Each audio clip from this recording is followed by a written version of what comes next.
అందరికీ hi welcome to my channel. ఈరోజు అయితే మనం మసూర్ దాల్తో టమాటా వేసి పచ్చడి అండి. చాలా బాగుంటుంది. ఇది విలేజ్లో ఎక్కువ చేసుకుంటారు. ఎందుకు ఆలస్యం వచ్చేది మన రెసిపీలోకి. ఇప్పుడు ఏం చేద్దామంటే స్టవ్ మీద ఒక ప్యాన్ పెట్టేసి ఆ ప్యాన్లో 2 చెంచాల నూనె అయితే పోసుకుందాము. ఈ పచ్చడి అయితే చాలా బాగుంటుందండి. చాలా యూనిక్గా ఉంటుంది. పల్లెటూరులో ఎక్కువగా చేసుకుంటుంటారు. ఇది నూనె వేడెక్కిన తర్వాత ఇక్కడ మసూర్ దాల్ అయితే అంటే ఎర్రపప్పు అండి. ఇది నేను ఒక 100 గ్రాములు అయితే తీసుకున్నాను. మసూర్ దాల్ వేసుకొని ఒక్క 2 నిమిషాలు మనం స్టవ్ని మొత్తము సిమ్లో పెట్టేసి ఎర్రపప్పును మనము బాగా దోరగా ఫ్రై చేసుకోవాలండి.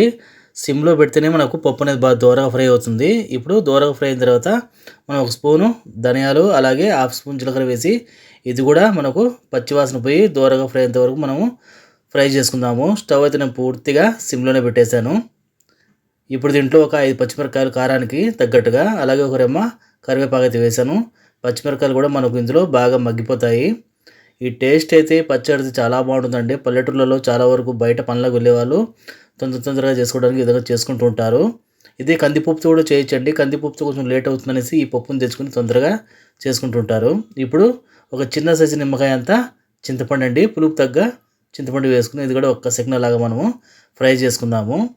ఇది మనం ఫ్రై అవుతుంటేనే మంచి సువాసన వస్తుందండి. ఇప్పుడు దీన్ని పక్కన పెట్టేద్దాం చల్లడానికి.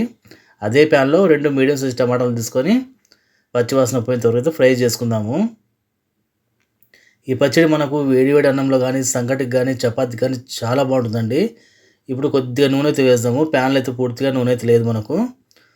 ఈ విధంగా నూనె వేసిన తర్వాత ఒక్క 2 సెకండ్ల లాగా మనకు టమాటాల పచ్చివాసన పోయేంత వరకు మగ్గించుకుందాము. కొద్దిగా పసుపు వేసుకుందాము.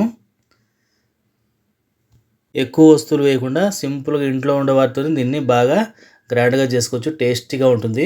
ఇప్పుడు కొద్దిగా ఇంగువ అండి. ఇంగువ వేసిన తర్వాత ఒక్క సెకండ్ అలా కలిపేసి ఇప్పుడు మనము స్టవ్ని అయితే ఆఫ్ చేసేస్తాము. ఆ హీట్లోనే మనకు టమాటాలు బాగా మగ్గిపోయాయి. ఈ విధంగా కలుపుకునేసి స్టవ్ని ఆఫ్ చేసి పక్కన పెట్టేద్దాం చల్లడానికి.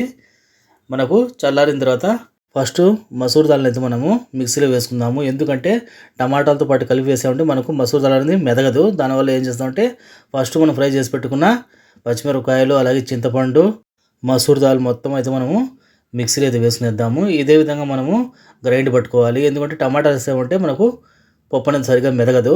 ఫస్ట్ మనం ఈ పప్పు వేసేద్దాము. పప్పు వేసిన తర్వాత 2 ట్రిప్లు అయితే టమాటాలు అయితే వేసుకోవాలి. ఇప్పుడు పూర్తిగా మనము నూనెతో పాటు వేసేసి దీంట్లో ఒక పెద్ద సైజు తెల్లగడ్డ పాయలు అయితే వేసుకున్నాను. ఈ మాత్రం తెల్లగడ్డ పాయలు అయితే 4 సరిపోతాయి.